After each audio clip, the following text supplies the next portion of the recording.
그 1920년 이전까지의 리비도 티어리가 1920년대를 넘어가면서 1920년에 나온 논문이 쾌락 원칙을 넘어서라는 그 쾌락 원칙, 플레서 프린시플 가지고 우리의 동기를 다 설명해 했는데 우리 인간이 쾌락만을 쫓아서 사는 존재가 아니더라 하는 결론이 나왔어요. 프로이드가 관찰한 거죠. 그래서 우리는 어떠면은 쾌락을 쫓는 게 아니고 우리의 본능 속에는 원래 우리가 어디서 왔는가 하는 지점으로 되돌아가고 싶어하는 욕구가 있다. 죽음 본능은 우리가 무기물에서 유기물이 나왔는데 결국 무기물로 돌아가고 싶어하는 본능이라고 이렇게 봤어요. 무기물로 돌아간다는 것은 죽음의 본능이라는 게 죽음의 본능이죠. 죽음 그 자체인가요? 아니면 파괴적이라는 말을 그냥 죽음으로 표시하는 근데 죽음 본능이 자기가 멜라니 클라인식으로 얘기를 하면 죽음 본능이 자기 안에 있으면 자기가 견딜 수가 없잖아요. 자기가 죽잖아요. 그래 결국은 이거 외부로 내보내는 외부로 리플렉션이 일어나면 어떤 게 되냐면 밖으로 이게 내보내는 게 결국은 파괴 본능, 그러니까 공격 본능이 일어나죠. 다른 사람을 공격하게 되는데 어떠면 자기한테 머물러 있으면 자기 파괴 본능이고 밖으로 나가면 대상을 파괴하는 거죠. 그러니까 어디에선가 이런 말을 그런 디스커션이 있었는데 우리 그룹에서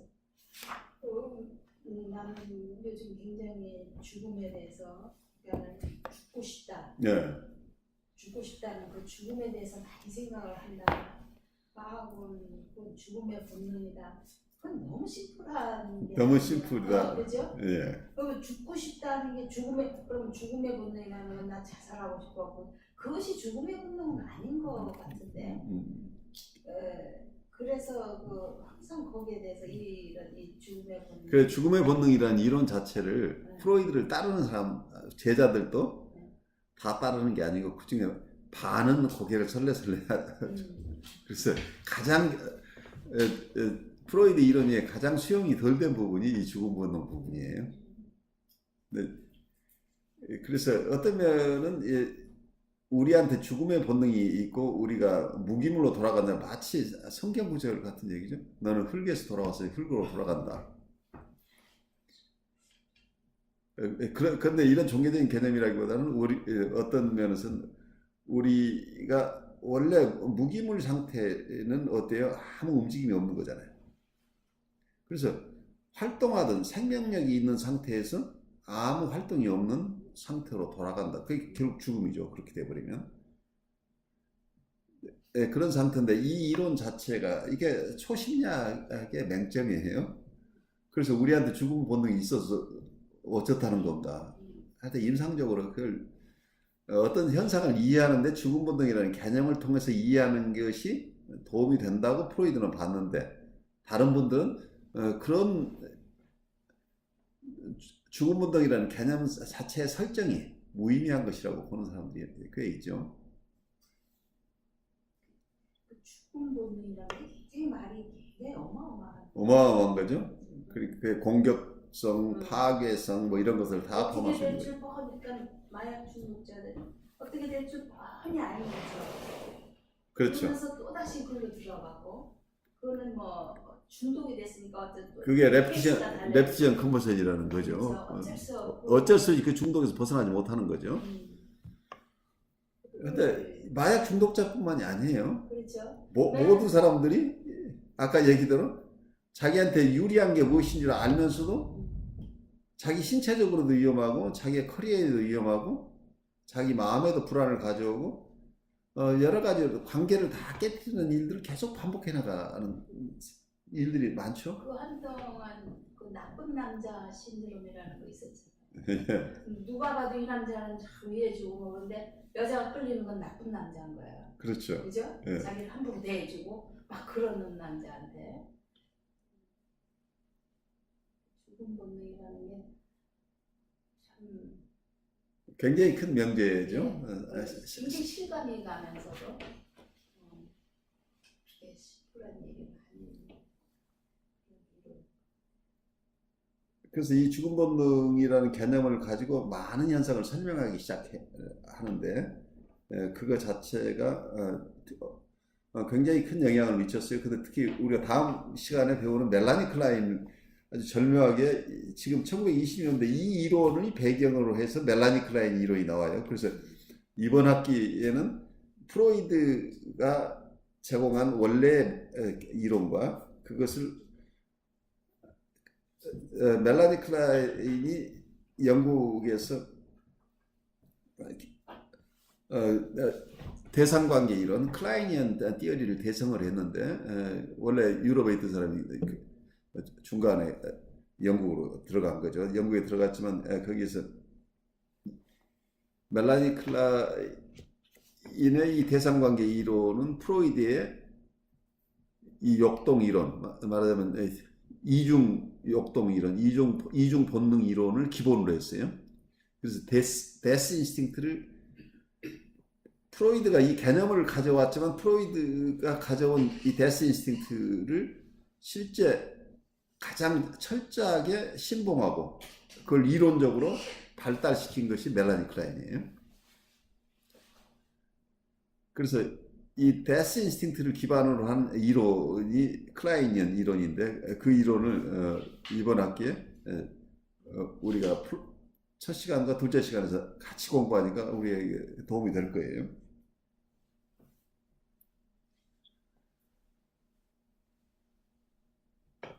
근데 어때요? 우리 황 선생님은 우리가 사람이 삶의 역동이 있다. 살고 싶은 우리 생으로 향하는 어떤 우리의 본능이 있다는 것과 죽음 본능이 우리한테 같이 있다고 하는 이론이 어떻게 느껴져요?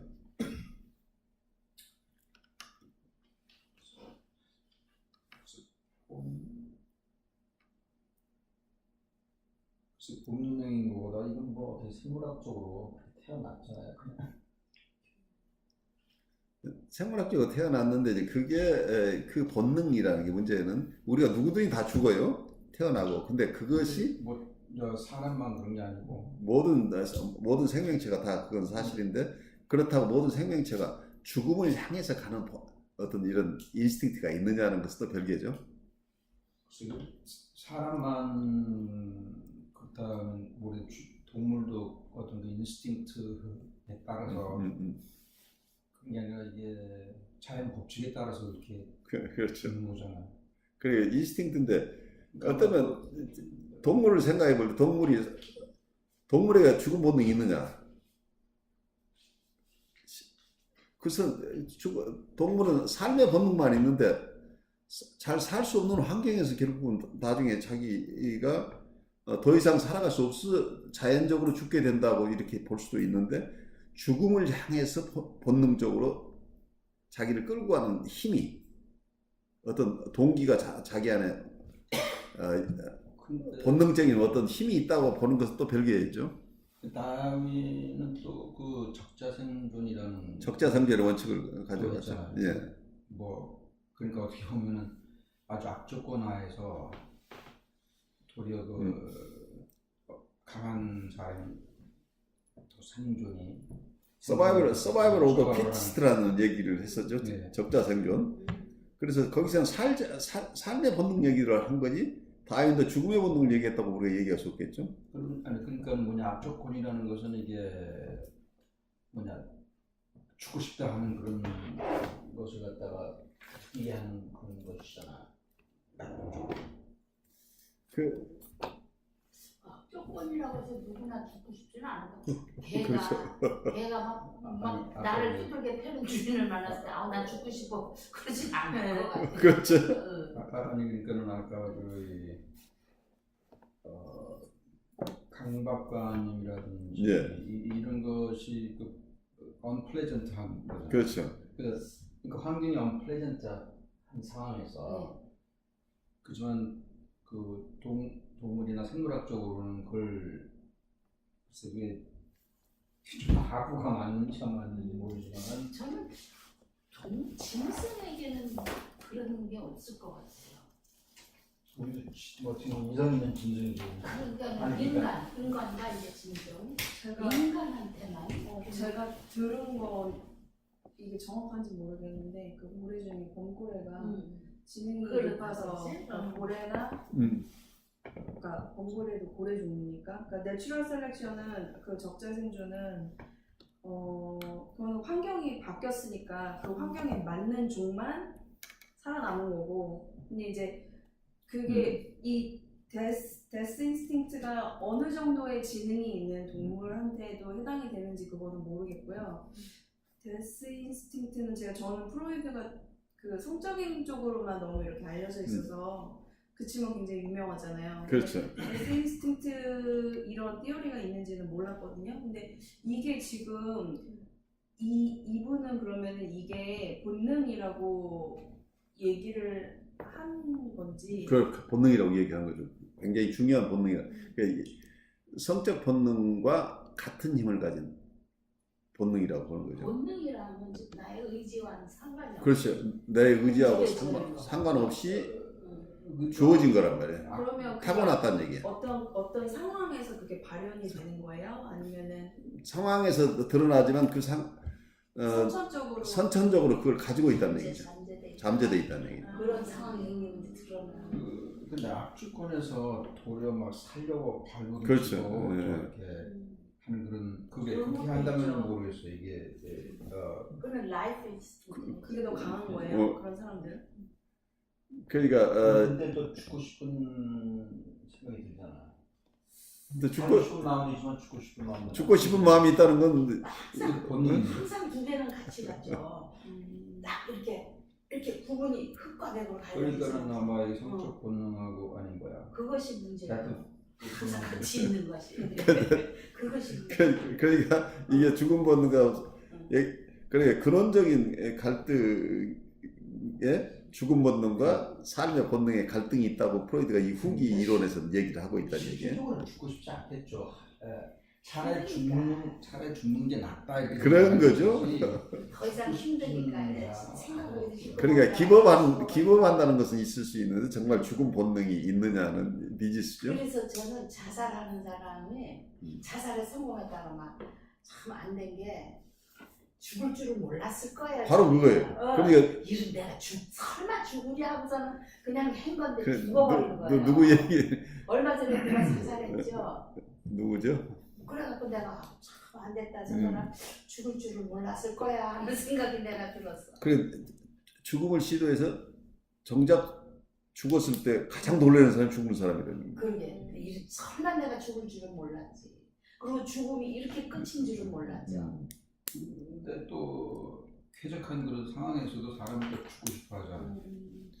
어떤 경우에 자기가 가치가 없다. 따분하고. 그러니까 나 뭐 살아서 뭐 하나. 그러게. 그런 생각을 이게 하잖아. 그러니까 쾌적한 환경이 더 이상 쾌적한 게 아니고 쾌적한 게 그게 아니죠. 죽음 본능인 거죠. 쾌적한 환경이 이건 나는 못 참겠어. 그러면 이제 그게 죽음 본능이 죽음 본능을 이끌어내는 환경이 돼버리는 그런 거 아니겠어요? 저는 그렇게 생각합니다. 내가 보기엔 프로이드도 그런 생각을 했을 거예요. 근데 프로이드가 이런 생각을 하게 된 배경을 좀 설명을 하자면 1920년대 이전에 1차 대전이 있었어요.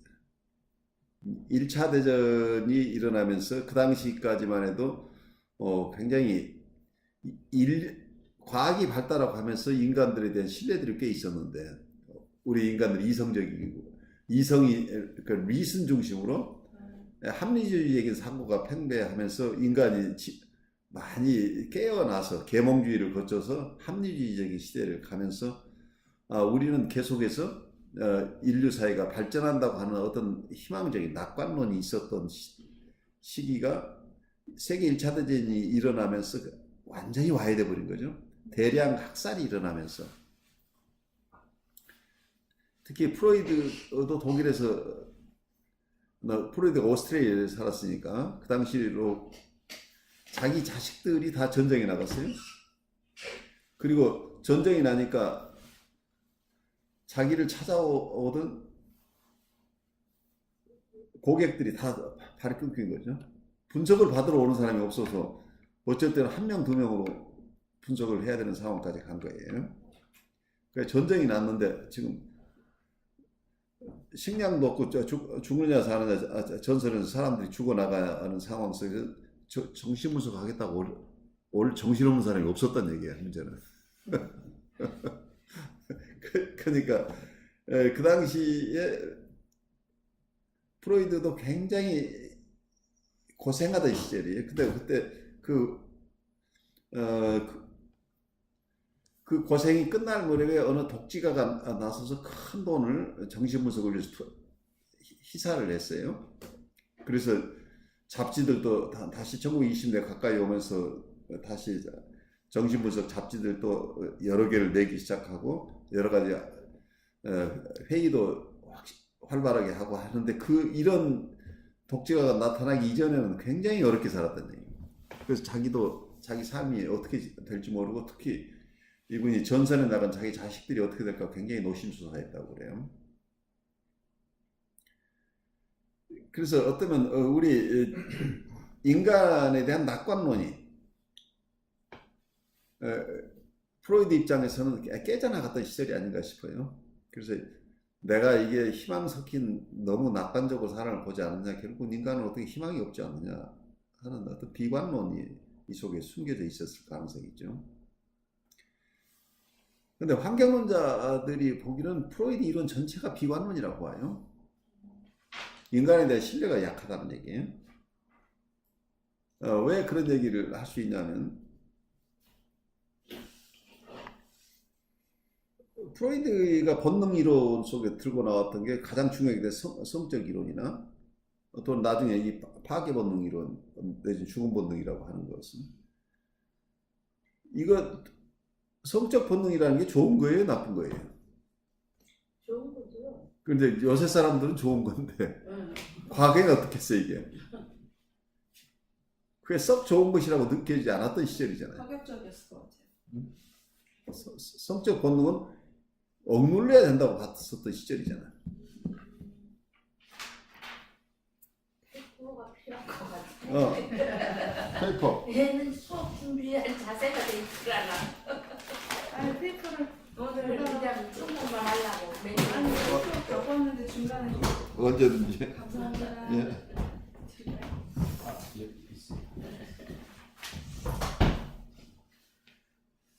그러니까 인간에 대한 낙관론이 사라지고 비관적인 상황. 그게 어떤 면에서는 철저하게 유럽이 파괴되는 시기였죠. 그래 기존의 질서가 완전히 파괴되고 어떤 면에서는 오스트리아를 중심으로 한 세계 자체가 무너지는 시기였잖아요. 유럽 질서가 완전히 파괴되면서 그동안에 인간들은 인류 사회는 계속해서 발전한다고 하는 이런 개념이 사라지고 비관론이 팽배하는데 프로이드의 어떤 이론이 왜 비관론이라고 보느냐면 어떤 면에서 성적 본능이나 공격적인 본능 얘기를 하고 있지 이 속에 프로이드 얘기 속에 사랑이라는 게 있나요? 사랑이라는 개념은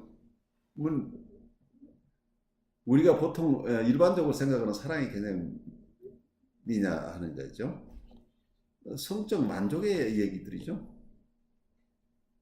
그것을 성적 만족이라는 것이 결국은 승화된다, 서블리메이션 된 어떤 승화돼서 어떤 사랑의 관계로 갈 수 있을지는 모르지만 원래는 동물적인 성적 욕망밖에 없다 이제 이렇게 봤던 거죠. 그리고 공격적인 파괴 본능이니까. 그래서 어떤 면 억압해야 됐던 어떤 그러니까 프로이드 이론의 기본 주장적인 것은 프로이드가 오히려 실제 임상에서는 너무 억압이 많은 사람들, 억압을 풀어주는 기법을 써서 사람들을 도와줬지만 기본적으로는 우리의 초심리학적으로 본다면 우리 안에 우리가 규제하지 않으면 안 될 성적 본능이나 공격적인 본능 이것을 그대로 사회에 드러나면 사회가 파괴된다고 봤던 거죠. 그래서 사회를 보호하기 위해서는 이걸 길들여야 된다고 봤다는 얘기예요. 그래서 우리가 가지고 있는 본능을 어떻게 통제할 것이냐, 어떻게 순치시킬 것이냐, 어떻게 훈련해낼 것이냐. 그래서 그런 점에서 우리 인간이 어때요? 인간에 대한 개념 자체가 본능을 가지고 태어나서 이대로 두면은 사회에 적응할 수 없는 존재라고 일단 이미지가 들어오죠. 그래서 이걸 규제하기 위한 게 프로이드의 이론 속에 나온 게 에더퍼스 컴플렉스 이론이 나오죠. 리비도 이론 속에. 에더퍼스 컴플렉스의 이론을 심플하게 얘기를 하면 아이는 태어나서 남자아이는 엄마하고 결혼하고 그래서 아빠를 내치고 싶다. 그래서 근친 상간 엄마하고 성적 관계를 맺고 아버지를 그래서 내치겠다. 아버지를 죽이고 싶은 욕동이 생겨난다는 얘기죠. 그리고 소녀의 경우에는 그와 반대로 아버지와 결혼하고 싶고 어머니를 내쫓아버리고 싶은 욕구가 있다. 이런 에더퍼스 컴플렉스라는 이런 이론 속에는 이게 순치되지 않으면 안 될, 이걸 이대로 둬서는 안 될 욕동이 우리한테 있다는 게 기본적인 거죠. 그래서 이런 상황 속에서 아이들이 성장하는 과정에서 캐스트레이션 앵사이티가 일어나는데 거세 불안이라는 게 생겨납니다. 만약에 아이가 엄마하고 결혼하겠다고 계속 우기면 아버지가 이 아이에게 가장 중요한 성기를 잘라버릴 것이다 하는 이런 두려움이 생긴다는 얘기죠. 이러한 캐스트레이션 앵사이티, 이 캐스트레이션 앵사이티 때문에 아이가 자기의 본능을 억제하게 된다는 얘기. 억제하도록 되기 위해서 슈퍼 이고가 우리한테 우리 마음을 규제하는 초자아가 형성이 돼야 된다. 그래서 우리 마음에 초자아가 생겨나서 그 초자아를 통해서 우리의 이 욕동들, 성적 욕동이나 공격적인 욕동들을 억압하는 힘이 있어야 된다는 얘기죠. 그래서 억압이라는 쪽에서 우리 인간을 보고 있는 거죠.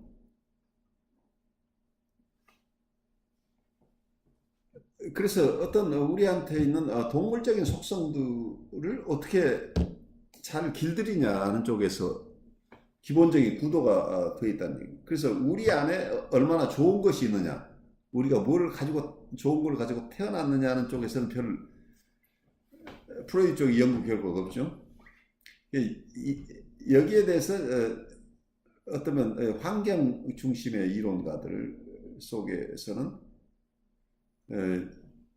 우리 안에는 원래 휴먼 포텐셜이 있다고 본 거죠. 인간은 태어나면서부터 인간 잠재력이 있다는. 그래서 말하자면 여러분이 밤나무를 보면 밤 한 송이를 보면 밤이라는 것은 이건 우리가 그냥 과일로 먹고 있지만 이 밤을 땅에 심으면 이게 도토리가 나오거나 상수리가 나오는 게 아니라 밤이 나오죠.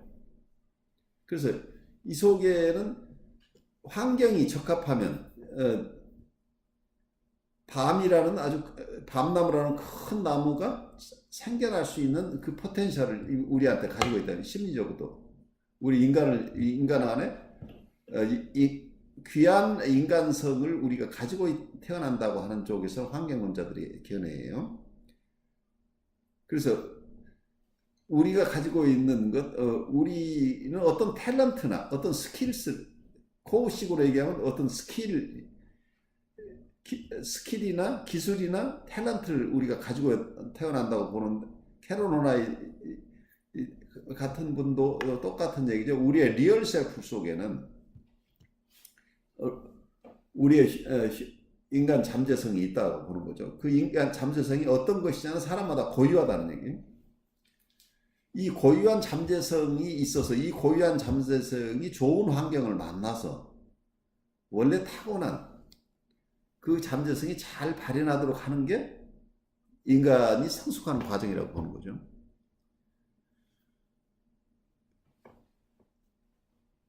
그 점에서 본다면 프로이드의 이론과 이 환경론자의 이론의 큰 차이가 나는 것은 한쪽에서는 규제 중심이죠. 사회를 보호하기 위해서는 처음부터 아이들을 훈육하고 교육시켜야 된다는 쪽에 더 방점이 찍히죠. 그런데 이게 너무 억압이 심한 사람들은 프로이드 당시에는 특히 성적 억압이 너무 심해서 이 사람들을 지나친 억압에서 해방되도록 하는 이게 치료의 과정이긴 했어요. 치료의 과정 자체는 이 억압을 무조건 억압을 푸는 게 아니고 지나친 억압을 풀어내는 거였죠. 그래서 프로이드를 잘못 이해하는 사람들은 프로이드가 성자유주의자라고 생각을 하는데 어떤 성에 대한 지나친 어떤 방종한 어떤 성적 경향 이런 것은 프로이드가 만들어낸 게 아니고 프로이드 이전부터 있어 왔던 것들인데 프로이드는 오히려 이 적절한 억압이 필요하고 지나친 억압일 때 이것을 해소해주는 이 역할을 그런 이론을 가지고 임상에서 그렇게 도와준 사람인데 마치 프리섹스라는 어떤 그런 개념이 프로이드부터 생겼다고 비난하는 사람들이 있는데 그건 또 지나친 비난이죠. 그렇지만 어떤 그 밑바닥에는 규제가 어떤 이 본능이라는데 그 본능 자체가 좋은 본능이라는 개념보다는 섹슈얼 인스팅트하고 나중에 나온 것은 여기서 파괴 본능이니까 이 두 가지 본능 다 그대로 두면 안 된다는 얘기죠. 성적 본능이라는 게 성의 개념을 프로이드가 너무 넓게 봤기 때문에 남녀 간에 아이를 생산하는 이 성만 성이라고 보질 않았고 유아 성욕부터 성을 그렇게 넓게 해석을 하니까 성적 행동이라고 하는 것이 굉장히 사회에 데미지를 줄 수 있는 가능성, 관계를 해칠 수 있는 가능성, 사람들을 힘들게 할 수 있는 가능성이라는 쪽에서 많이 본 거죠. 그래서 원래 우리가 못된 것들을 많이 가지고 있기 때문에 이걸 잘 적절하게 규제해야 된다는 쪽에 생각을 할 수 있게 되는데 아까 어떤 환경 중심의 이론가들 중에는 우리는 귀한 것을 타고 태어났다고 하는 것이 어떤 면에서는 이게 우리가 성경에서 얘기하는 우리의 그 탤런트 얘기하고 비슷한 얘기예요. 우리가 5개의 탤런트를 타고난 사람, 하나의 탤런트를 타고난 사람 여러 가지가 있을 수 있겠는데 어떤 사람은 5개고 다른 사람은 하나만 주고 어떤 사람은 없다 이렇게 보는 것보다는 5개의 탤런트인데 각각 다른 탤런트를 주었을 가능성이 있죠. 우리가 타고날 때. 그런데 각자의 탤런트를 자기가 가진 탤런트를 개발하지 않고 땅에 묻어버린 사례가 성경에 나오죠. 그때 성경에서는 뭐라고 해요? 우리 전도사님이 설명해 주셔야 돼요. 우리 예수님이 기울고 게으름 종아 너가 있는 것을 뺏어서 내가 지금 닦아서 삭발리고 있나요? 그렇죠, 맞아요. 그러니까 5개, 3개, 1개를 주셨는데 5달란트를 받은 사람이 열심히 해가지고 10개를 해서 이제 예수님이 다시 이제 예수님이 아니라 주인이 돌아왔을 때 처음부터 설명을 하잖아요. 물 따라갈게요. 주인이 먼지를 떠나기 전에 3사람에게 한 사람에게 5달란트, 한 사람은 3달란트, 한 달란트를 주고 가셨어요. 주인이. 그리고 이제 열심히 이제 노력을 해서 돈을 버는데 주인이 돌아왔을 때 5달란트 가진 사람은 이제 저는 10개를 만들었습니다. 그냥 참 수고했다고 칭찬해 주셨어요. 3개를 받은 사람은 6개를 만들어서 2배를 막 칭찬해 열심히. 1개를 받은 사람은 뭐라고 하냐면 당신은 굉장히 정직한 사람이라서 노력하지 않고 그렇게 일을 남기는 걸 좋아하지 않는 걸 내가 알기 때문에 땅에 파묻었다가 들고 온 거야. 이렇게 한다. 그대로 내가 갖고 왔다. 그랬더니 이제 그 주인이 게으른종이라고 하면서 이제 그거를 뺏어가지고 이제 다른 사람한테 주고서는 쫓아냈어. 그것이 그 바로 그 얘기죠. 근데 그 속에서 심볼리가 무슨 얘기냐면은 자기가 타고난 탤런트를 개발하지 않은 것은 신이라는 얘기예요. 그러니까 이게 다섯, 셋, 하나가 양이 아니야. 어떤 사람은 다섯이라는 그것을 줬고, 그렇죠. 하나는 셋이라는 셋이라는 걸 줬고, 그리고 하나를 줬지. 어떤 사람한테, 그러니까 그러면 그 예수님 하나님은 굉장히 불공평하다고 한 사람한테 다섯을 주고 한 사람한테 셋, 그렇게 해석을 하면 안 되고 그냥 각자 그러니까 다른 것을 주셨다. 아까 그러니까 결국 다섯인데 각각 다른 다섯 개를 주었는데 그 그렇지. 이름을 셋이라고 부르고 하나라고 그렇죠. 불렀을까 아닌가 저도 그렇게 좀 그럴 수도 이해 있죠. 맞죠. 그러니까 누구에게나 다 탤런트는 주는데 각자 다른 탤런트를 준다는 거예요. 그렇죠. 그래서 다른 사람이 가진 탤런트 없는데 그걸 쫓아간다고 하면 이게 헛일이죠. 그래서 자기가 가진 탤런트를 그러니까 이게 트루 셀프나 리얼 셀프를 산다니 참 자기를 발견해서 참 자기로 살아야 된다는 얘기가 이 속에 나오는 자기가 받은 탤런트를 가지고 살아야 되는데 남이 가진 탤런트를 어떤 그 탤런트를 얻겠다고 계속 쫓아가는 아무 소용이 없는 거지. 왜냐하면 자기는 안 가지고 있는데 안 가진 것을 살려고 하니까. 그런데 많은 경우에 아이들을 양육하거나 하는 과정 속에서 부모들이 아이가 가진 탤런트를 있는 그대로 잘 찾아낼 수 있도록 도와줘서 그 탤런트대로 살 수 있도록 도와주는 게 아니고 부모가 봐서 이게 좋은 거야, 이게 좋은 거야 라고 해서 아이가 가진 것하고 상관없이 사회가 좋아하는 것 기준으로 아이들에게 이게 너한테는 맞는 거야. 너는 이걸 잘할 수 있어. 이렇게 자꾸 강요하는 이 사회. 이것 때문에 많은 어떤 정신적인 질환의 근원이라고 보는 부분이에요. 이게 그래서 폴스 셀프로 산다는 참 자기가 아니라 거짓 자기로 살게 되는 상황. 그래서 이게 너무 심해지다 보니까 폴스 셀프인지 자기 리얼 셀프인지를 구별을 해낼 수가 없는 거예요. 워낙 공고하게 주위에서 얘기한 자기가 자기라고 우겨버렸으니까. 그러니까 어머니나 아버지가 너는 이걸 잘해, 너는 이걸 좋아하지 하니까 실제 자기가 좋은 것이 아니었는데 나중에 정말 자기가 그걸 좋아하는 것이 되어버려요. 그래서 이런 점에서 결국은 이 참 자기라고 하는 것 속에 무슨 얘기냐면 우리는 귀한 것을 타고난다는 것, 휴먼 포텐셜을 타고난다는 것. 이제 이런 쪽의 환경론자들의 입장에서는 우리는 이 나쁜 아까 얘기한 공격성이나 성적 본능이 이게 본능으로 있는 게 아니라는 거예요. 그것이 우리가 프로이드가 얘기한 것처럼 모든 행동의 동기가 성적이거나 공격적인 게 아니라고 보는 거예요. 이제 그 식으로 설명을 하면 어떻게 얘기를 할 수 있냐면 아이가 태어났을 때 아이 환경이 자기가 원래 우리는 셀프 어서티브니스를 타고난다고 얘기를 자기 주장성을 가지고 태어나는 어떤 아이도 애가 태어났을 때 어떤 아이는 오른쪽으로 기어가는 아이고 어떤 아이는 왼쪽으로 가고 싶어하는 아이고 어떤 아이는 왼손을 잘 사용하는 어떤 아이는 오른손을 잘 사용하는 아이가 있는데 그것을 존중하기보다는 부모가 너는 왼손을 쓰면 안 돼. 오른손을 써야 돼. 왼쪽으로 가면 안 돼. 오른쪽으로 와야 돼. 이러면서 아이가 자기 하고 싶은 대로 하지 못하게 하는 이런 환경 속에 들어가게 되면 아이들에게는 이게 좌절이 프러스트레이션이 생기면 여기서 공격성이 나오네. 어그레션이 나온다고. 그래서 공격성은 본능이 아니고 자기 셀프 어서티브니스가 받아들여지지 않는 환경 속에서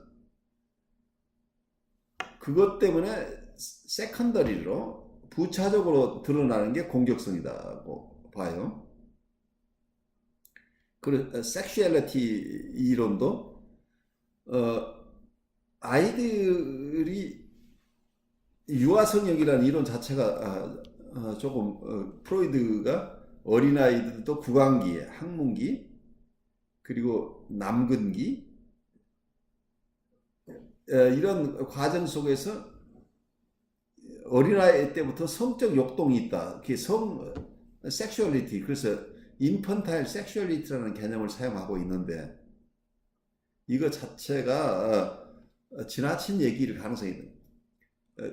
제가 아마 혹시 나중에 제 동영상 한번 본 적 있나요? 우리 지금 ICC에 동영상이 한 5, 600개 올라가 있어요.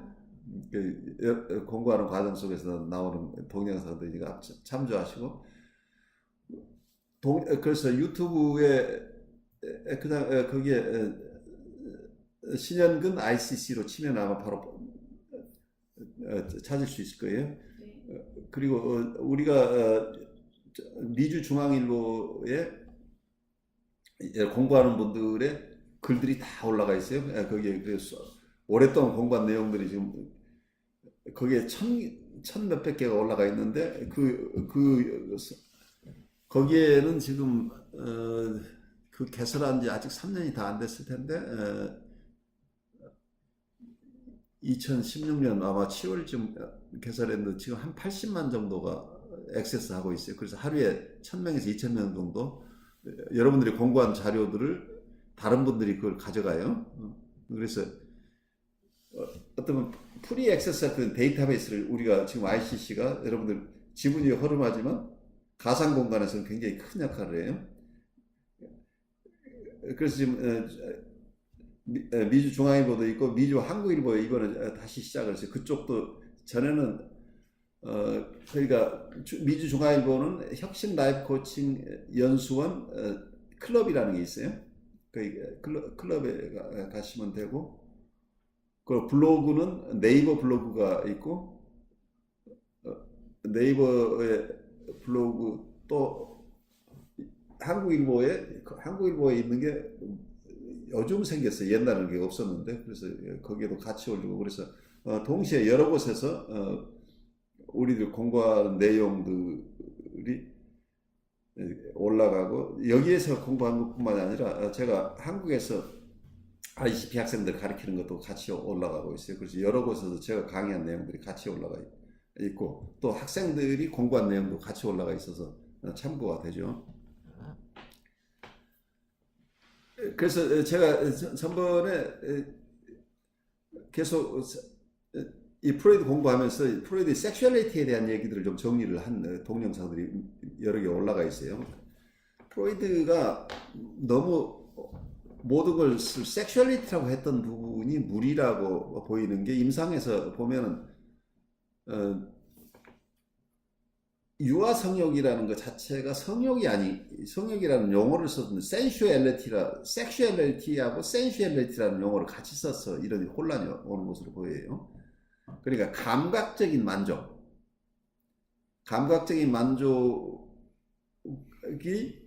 섹슈얼리티라고 봐버렸는데 사실은 잘 보시면 우리 오관은 우리가 5개 감각기관은 모두가 그것이 어떤 자극이 있으면 거기에 쾌락이 있지 않나요? 오관이라고 보면 여러분 우선 5개 감각기관을 하나씩 보죠. 우리가 피부 만지는 거, 피부는 쓰다듬어주면 다 거기에 보통 거기에 만족이 있죠. 어린아이가 엄마 품에 안겨 있을 때 최초에 느끼는 게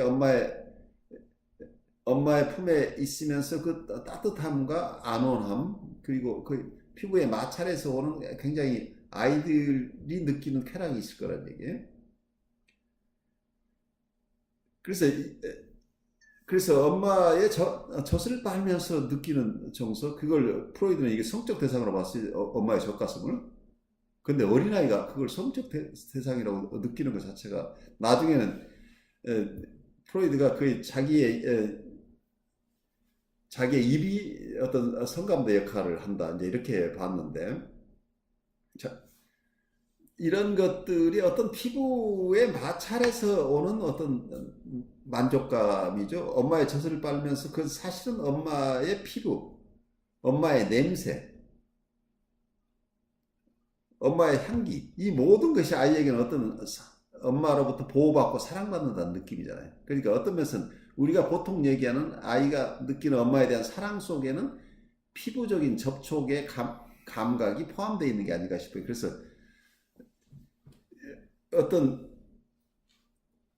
우리의 아까 감각기관에서 받는 어떤 자극으로 오는 쾌감, 이것은 돌봄을 받을 때 부수적으로 오는, 우리가 엄마를 생각할 때 엄마의 품이 생각나고, 그리고 엄마의 냄새가 생각이 나는 거로 본다면 이건 엄마의 우리가 사랑이라는 개념 속에 하나의 일관에서 포함될 수 있는 거다. 이걸 섹슈얼리티라고 본다는 것 자체가 너무 비상식적인 게 아니냐 생각이 들어요.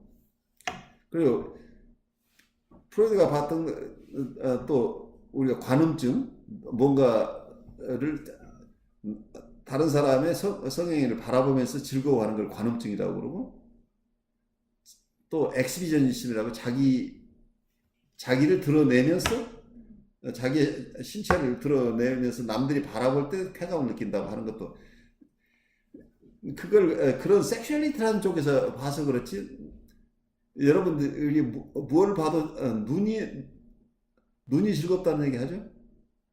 이걸 꼭 성적인 것으로 볼 게 아니고, 여러분들이 먹고 싶은 음식을 바라보는 것이 쾌감이 있잖아요. 또 한쪽에서는 아이 입장에서는 엄마가 자기를 쳐다봐 주는 것 자체가 그게 얼마나 큰 행복함이에요. 그래서 엄마의 눈을 통해서 자기가 미러잉 되고 있기 때문에, 여기서는 어떤 면에서 이걸 엑시비저니즘이라고 얘기를 하는데, 자기 노출증이라고 하는데, 아이는 처음부터 엄마에 노출된 아이잖아요. 엄마가 바라봐주는 것에서 큰 쾌감을 얻는 거잖아요. 근데 이제 이런 현상들을 너무 섹슈얼리티로 해석을 한 게 아닌가.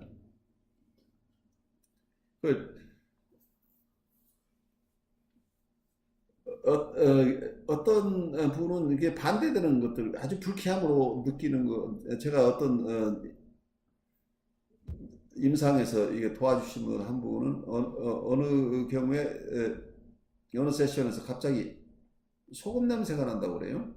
그러면서 자기는 소금 냄새가 나면 굉장히 기분이 언짢다. 근데 왜 기분이 언짢아진가를 조금 연상을 해봤더니, 소금 냄새가 결국 그때 발견한 게, 아주 어린 시절에 어느 항구인데 그 항구가 자기 할머니 집이 갯가에 있었다는 거예요.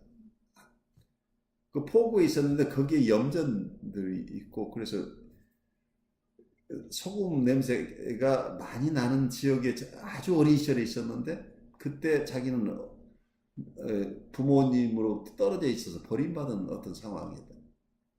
그래서 어느 순간 기분이 나빠지면 소금 냄새가 나는 거예요. 그러니까 아까 어떤 쾌감뿐만 아니고 불쾌한 것도 우리의 오간하고 연결되어 있다는 얘기. 이분에게는 소금 냄새라고 하는 것은 아주 페인풀한 기억을, 그 기억은 없지만 뭔지 자기 정서를 힘들게 하는 것들이죠. 소금이 냄새가 있어요? 그 사람은 그렇게 느끼. 그 사람한테만 있는 냄새. 그 사람한테만 있는 거죠. 그렇죠. 우리는 모르죠. 소금 냄새 맡아보신 적 있어요? 없죠? 뭐 조금 이제 바닷가에 나오는 그 냄새가 나. 그거는 갯 냄새. 갯 냄새. 근데 이제 그 사람이 표현하는 건 그거를 이제 자기는 소금이라는 그렇죠. 형상화한 거 같죠. 그 형상화한 거죠. 근데 지금 그 임상 상황에서 여기 소금 냄새가 나는 게 아닌데, 이 사람이 정서가 디스터브 되면 소금 냄새가 하고 연결되는 거예요. 그만큼 어떤 우리의 감각기관은 쾌불쾌하고 연결되어 있는 거라면, 그러니까 이 쾌불쾌에 대한 것을, 그러니까 뭔가 우리가 쾌감이 있는 것을 다 섹슈얼리티라고 얘기를 해버리면 이 세상에 너무 지나친 해석이 나요. 우리가 운동을 하면 어떻게 돼요? 걸으면 여러분들 쾌감이 있어요, 없어요? 운동 중독이 일어나는 게 다 그 쾌감이잖아요. 안 하면 근육도 움직이면 거기에 마찰이 생기면서 그게 쾌감이 생기잖아요. 그래서 우리의 모든 활동 속에서는 쾌감과 불쾌감이 있을 수 있는데 이 모든 것을 지나친 섹슈얼리티라는, 그러니까 프로이드 얘기가 이제 지나치게 되니까 어떻게 돼요? 처음에는 우리의 성감대를 몇 곳으로 지정을 했는데 나중에 보니까 우리 신체 전체가 성감대로 기능할 수도 있다, 이렇게 얘기가 돼요. 우리의 바디 어느 것이나. 그래서 성감대라는 의미가 처음에는 아까 얘기한 구강, 입 주변, 항문 주변, 아니면 페니스 주변 뭐 이런 쪽으로 국한을 했는데 실제 임상에서 보면 그런 지역만 성감을 전달하는 게 아니고 온 바디가 다 이렇게 일어날 수 있다는 게, 결국은 피부 감촉이 있는 곳에는 다 어떤 쾌락이 있을 수 있다는데 이걸 꼭 성감이라고만 할 것이냐 하는 이제 그런 의문을 갖게 만들죠. 그래서 아까 어떤 자가성애랄지 아이들의 유아성욕을 어떻게 해석을 하냐면 코웃은 엄마로부터 애정, 어펙션이 사랑을 받지 못했을 때 엄마가 따뜻하게 안아주고 포근하게 감싸주는 이런 코웃식으로 얘기하면 셀프 오브젝트죠. 셀프 오브젝트란 말은 결국은 자기 대상이라는 얘기인데 자기하고 엄마는 분리되어 있지 않은 대상이니까 자기가 원하는 것을 다 해주는 대상이 자기 대상인데 어려서는 엄마가 자기 대상이죠. 이 자기 대상이 충분하게 자기를 보호해주거나 사랑해주지 않을 때, 그 엄마로부터의 따뜻한 보살핌이 없으면 이 아이는 자기가 살아있다는 느낌이 없다는 게, 얼라이브니스가 없다는 게, 자기가 아이들이 어때요? 엄마가 포근하게 안아주는 아이하고 엄마가 안아주지 않는 아이는 큰 차이가 나죠. 그래서 엄마로부터 안김을 받지 못하는 이 아이 입장이 된다고 한다면 이 아이는 자기의 살아있는 느낌을 얻기 위해서 자기 스스로 자기 바디를 만들게 된다. 자기 신체를 만지면서 거기에서 미미하나마 어떤 그 쾌락을 자기 나름대로 쾌감을 얻는 것인데, 그러니까 아이는 자기 혼자 있어서 너무 아이는 그런 의식은 없겠지만 어쨌든 아이가 엄마에게 안겨 있을 때하고는 다른 상황 속에서 자기 혼자 견디기 어려울 때 자기 바디를 마찰하거나 만지게 된다. 근데 이것을 어른이 보면 어떻게 돼요? 이게 매스터베이션이라고, 아이들의 매스터베이션이라고 볼 수 있는 어른의 퍼스펙티브죠. 그래서 이게 유아 성욕이다, 인펀타일 섹슈얼리티다. 그래서 모든 아이에게 인펀타일 섹슈얼리티가 있다. 이제 이렇게 이론이 그냥 막 확장된 거죠. 확장됐는데 아까 코웃의 얘기는 이런 성애적인 모습은 충분한 보살핌을 받지 못하는 사람들에게 드러난다는 관찰이에요. 대부분. 그러니까 공격성이나 성욕이 모든 사람에게 동일하게 드러나는 거라기보다는 잘 보살핌을 받은 사람에게는 이런 욕동들이 크게 문제되지 않는데, 잘 보살핌을 받지 못한 사람들에게는 이런 공격성이나 성애적인 모습, 아이들이 어려서부터 굉장히 성적인 행동이 활발하게 일어나는 것 같은 모습이 일어나고 있다고 한다면 이 아이가 충분한 보살핌을 받지 못하고 있는 환경이 아닌가 하고 일단 의심해 볼 만한 상황이 되는 거죠. 그래서 프로이드가 얘기하는 이 욕동 이론이라는 것을 우리가 이걸 처음부터 무시하자는 얘기가 아니고, 프로이드가 봤을 때 그런 이론을 가지고 봤을 때 잘 돌볼 수 있는 환자층이 있겠죠. 그렇지만 그렇지 않고 프로이드 이론보다는 이런 환경 쪽의 이론으로 보는 것이 더 적합한 환자일 수도 있는데, 각자 훈련 받은 사람들마다 자기 자기가 받은 훈련의 내용과 그리고 본인이 가진 독특한 개성, 자기의 경험, 그리고 자기가 만나는 환자, 이런 다양한 세팅 속에서 어떤 환자를 볼 때 이 프로이드적인 관점으로 볼 것인지 아니면 환경론자적인 관점에서 볼 것인지는 우리가 선택해야 될 상황이 되겠죠. 그래서 이 이론들이 어느 쪽도 하나로 모아진 것은 아니지만 프로이드의 어떤 큰 업적은 강렬한 반대를 불러일으킬 수 있지만 굉장한 어떤 크리에이티비티를 가지고 아무도 얘기하지 못한 얘기를 만들어냄으로써 여기에 반대하는 사람과 자기를 따르는 사람들이 결국 정신분석을 어느 쪽으로거나 다 좀 더 확장하고 더 발전시키게 되는 어떤 그런 계기를 마련했다는 점에서 큰 역할을 한 것으로 보이죠. 이것은 초심리학과 관련되는 거기 때문에 어느 게 맞다 틀리다라고 결론을 내릴 수 없는 것들이죠. 왜냐하면 임상적인 데이터들이 쌓이긴 하지만 임상적인 데이터를 해석하는 것에 문제니까 똑같은 현상을 어떤 사람은 섹슈얼리티를 가지고 해석하고 어떤 사람은 환경 쪽에서 해석을 하기 때문에 보통은 초심리학으로는 각각 다르지만 임상에서 환자를 돌보는 것은 결국 궁극적으로는 같아요. 같은데 어떤 퍼스펙티브를 가지고 환자를 이해할 것인가는 사실은 굉장히 중요한데 그건 궁극적으로는 아까 말씀드린 대로 각 임상가가 자기가 선택해야 될 상황이 있게 되죠. 그런데 그런 선택을 하기 위해서는 이 양쪽의 견해들을 충분하게 잘 이해할 필요가 있겠죠.